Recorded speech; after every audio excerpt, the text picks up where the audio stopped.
right? There's been plenty happening around Celtic over the last couple of days, and even if some supporters are starting to feel a bit worn out with one particular topic, it's still dominating the conversation in a big way. The spotlight, once again, has landed firmly on Kasper Schmeichel, and this time it's not just about what's happening on the pitch, but everything going on around him off it. Schmeichel popped up again on television, and it's becoming quite the regular thing lately. He was involved in coverage of a European match, and what really caught people's attention wasn't just his analysis, but how visible he's been in general media despite still being a Celtic player. At one point, cameras even picked him up right behind a manager on the touchline, which just added to that slightly unusual feeling of seeing a current Celtic figure so active in that environment. Now, it's not something you typically associate with players at the club, especially not in the middle of a season. But when you break it down, there are a few reasons behind it. He's currently out injured, so he's not tied to matchday duties in the same way. And of course, he's a massive name in the game. With years of experience at the top level, including European competition and English football, he naturally fits into that pundit role.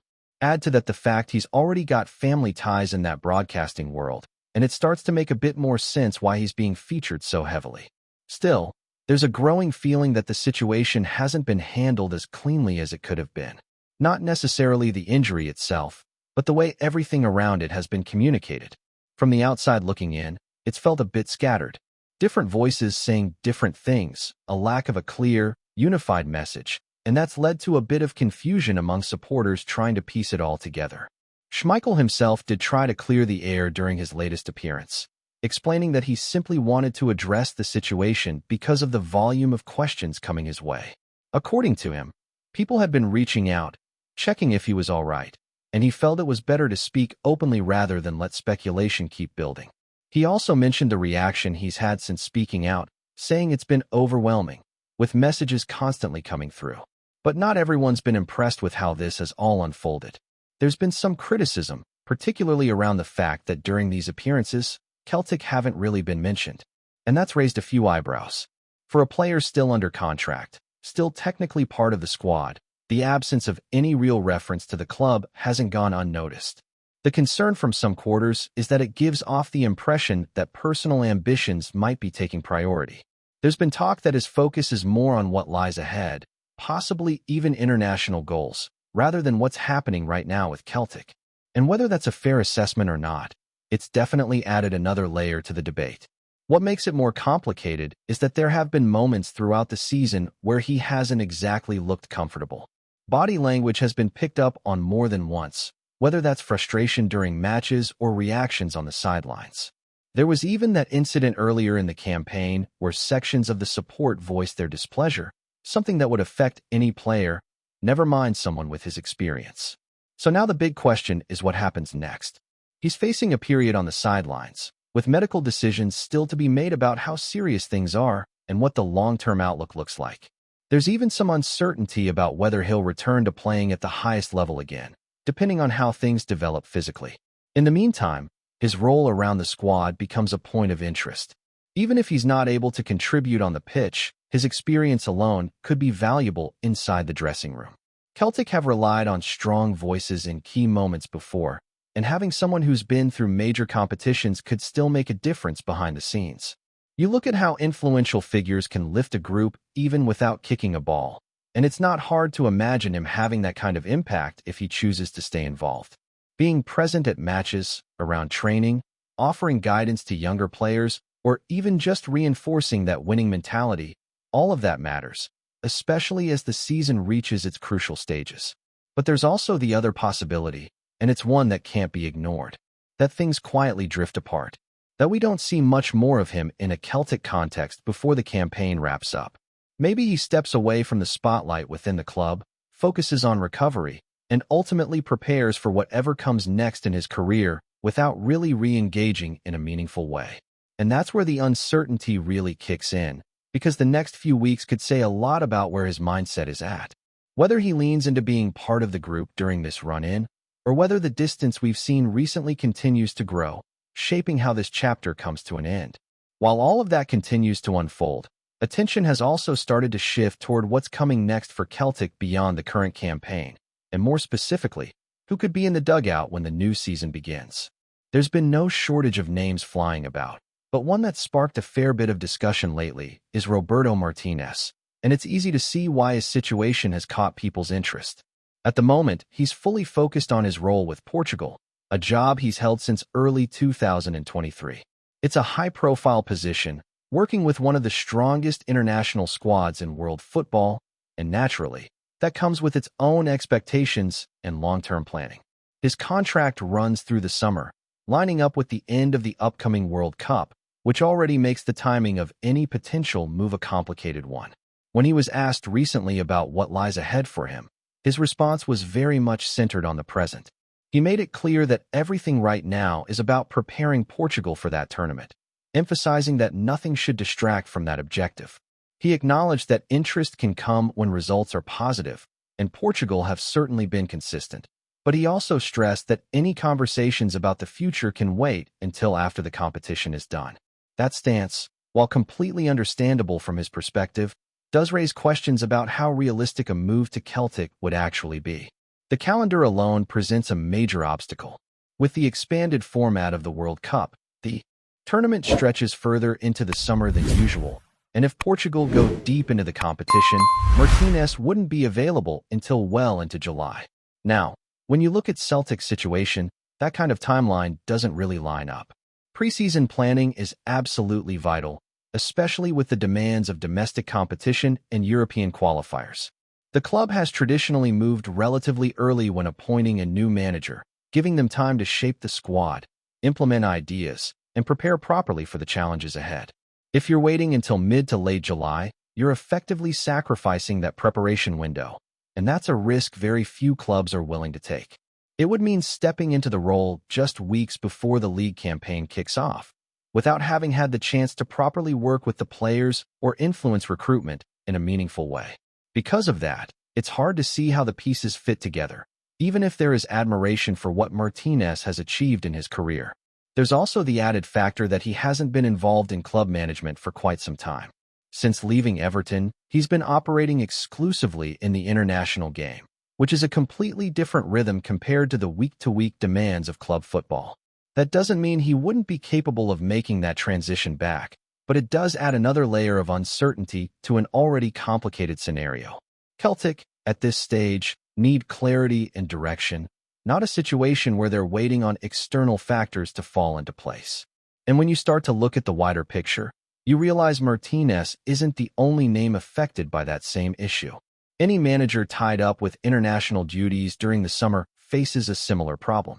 If their country is involved in the latter stages of the tournament, then their availability becomes limited at exactly the time Celtic needs someone in the building.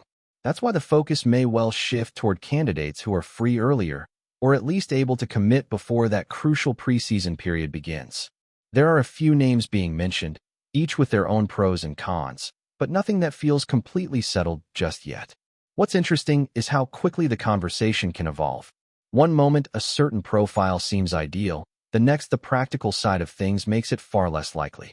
Supporters are trying to read between the lines, looking at contracts, schedules, and even small comments in interviews to piece together what might happen.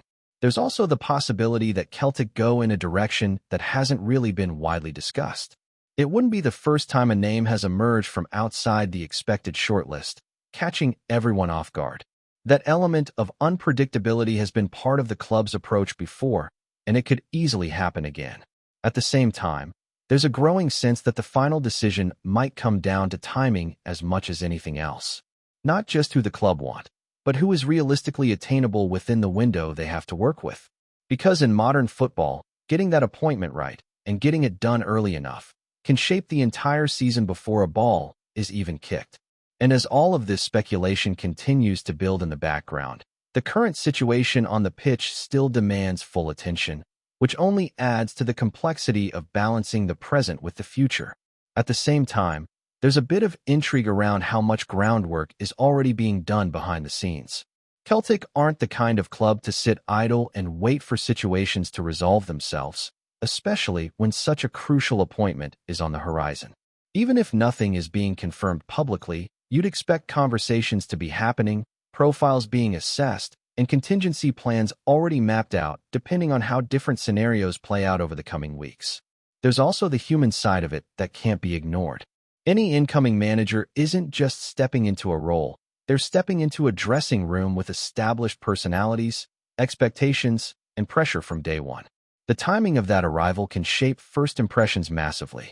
Coming in early allows a manager to build relationships, set standards, and create that connection with the squad before competitive football even begins, which can be the difference between a strong start and a difficult adjustment period. Supporters, of course, are watching all of this unfold in real time, trying to make sense of every update and every rumor. It's part of the modern game now, that constant flow of information, but it also means anticipation builds quickly. The longer there's uncertainty, the more intense that speculation becomes, and the more every small detail gets analyzed, whether it's a comment in an interview or even the absence of one. And through it all, there's still that underlying expectation that Celtic will make a decisive move when the moment is right. Not rushed, but not delayed to the point where it impacts preparation either. Finding that balance is key, because the next appointment isn't just about filling a position, it's about setting the tone for what comes next, both in terms of style on the pitch and the direction of the club as a whole. And as each match passes, the urgency begins to build, because time does not slow down for speculation. Decisions will have to be made, paths will have to be chosen, and once those choices are locked in, there is no turning back. That is what makes this period so fascinating, because right now, everything still feels open, every possibility still on the table, and yet you can sense that it will not stay that way for long as the club edges closer to defining what comes next. Before we proceed, subscribe to our channel and enable notifications to receive all exclusive news about Celtic FC. Don't miss any details about your favorite team. It's extremely important for Celtic FC fans. Shockwaves are rippling through the east end of Glasgow as whispers grow louder that DAIZEN MAEDA could be on his way out of Celtic, a development that, if confirmed, would mark a significant shift in the club's attacking identity. While nothing has been formally finalized, the chatter around Parkhead has taken on a life of its own, with supporters and pundits alike trying to piece together what comes next. Adding fuel to the speculation, manager Martin O'Neill has reportedly hinted at a bold tactical shakeup, one that includes the introduction of a new number 9. Though details remain scarce, sources close to the club suggest that this incoming striker could redefine Celtic's approach in the final third, moving away from Maeda's relentless pressing style towards a more traditional focal point up front. Maeda, known for his tireless work rate and willingness to chase down every lost cause, has been a fan favorite, but questions have lingered about his consistency in front of goal. The idea that Celtic might be ready to pivot suggests a desire for a different kind of cutting edge, especially with crucial fixtures looming on the horizon. Inside the dressing room, it's believed the mood is one of cautious anticipation. A change of this magnitude doesn't just alter the starting 11, it reshapes the entire attacking dynamic. Teammates will need to adapt quickly, particularly those who have grown accustomed to Maeda's movement and energy creating space. Supporters, meanwhile, are divided. Some see this as a necessary evolution, a chance to bring in a striker with a more clinical touch. Others fear losing a player whose commitment and intensity embodied the club's fighting spirit. For now, it remains a rumor swirling through the Glasgow air, but one thing feels certain. If O'Neill does unveil a new number 9, Celtic's next outing could look very different indeed. Hello, fan. Don't forget to like and subscribe to the channel, as it means a lot to Celtic FC. Also, share your opinion about the news in the comments below. See you in the next video.